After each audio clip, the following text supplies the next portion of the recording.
So sometimes when you get to the frame, you can split the frame. You might have a really hard time passing because the person is doing a really good job moving with you and not permitting you to break the circuits that he's making to the legs and push their shoulders down all the way to the mat to limit their mobility.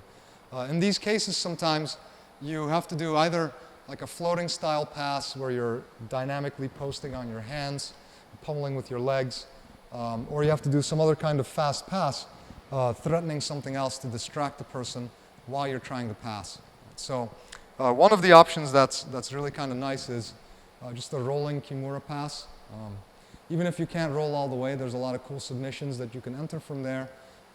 It is a little bit risky in that if you cannot turn the corner fast enough and get up, you might lose position, right, with the person getting up inside of your guard. And some referees might count that as a sweep, right, or a reversal, just because you started on top and you wound up on the bottom and this person was playing guard and they wound up on top, right?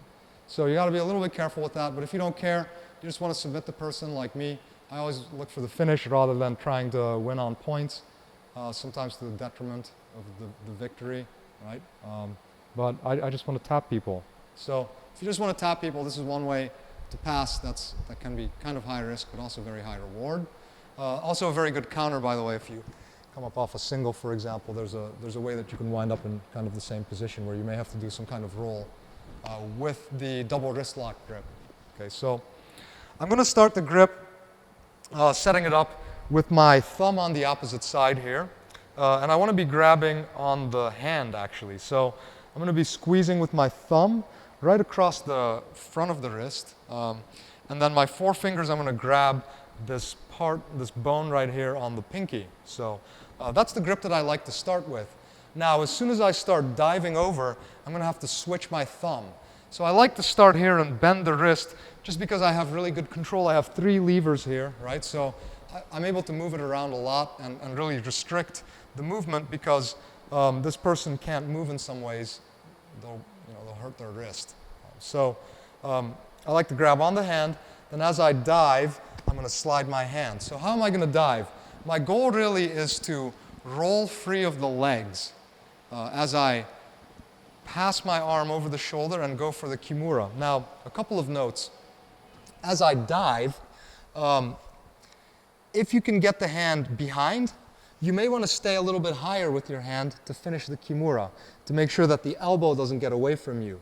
If the hand gets in front, you may want to stay a little bit lower, just so that you can make sure you can stretch the arm and prevent them from getting up.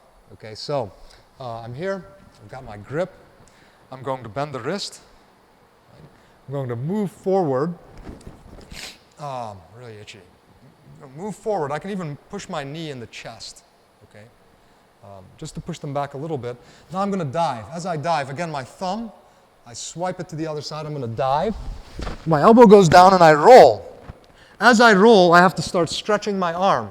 Now this is why it's so important that your thumb is not on the opposite side, because if it's on the opposite side, I have to flare my elbow.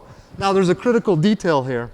If I'm flaring my elbow and my partner here can put their elbow on the mat and get it out, I'm going to lose the fight. And they're going to be able to turn the corner and get up, right? And I'm going to have to try to bring my leg over, try to do something to recover from there. If my thumb is on the same side and I can keep stretching that arm away from me, go out and try to get up, he's not going to be able to get up. I'm going to be able to get on my knees, and now I have a bunch of options from here.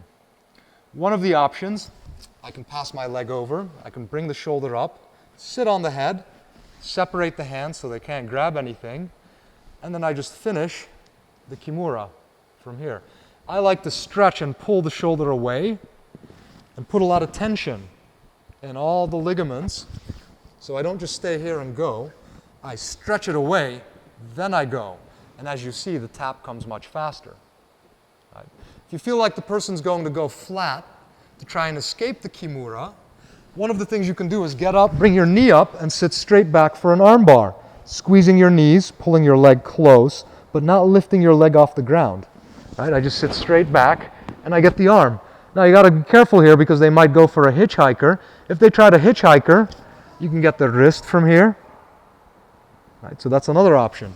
Finally, my favorite thing from here When I wind up in this position, I'm going to bring my knees close. I'm going to walk to the same side as the arm. Now I'm going to sit back and bring my foot right on the hip. And as my foot's on the hip, I've got this nice kimura grip. I want to make sure again that my hand is close to the wrist, so I have a lot of control here by stretching my arm. Now when I'm ready to sit back, I'm going to sit back and I'm going to drag the person, my knee, on the other side. I'm going to pull. I'm going to help this person get on their side so I can pass my arm over.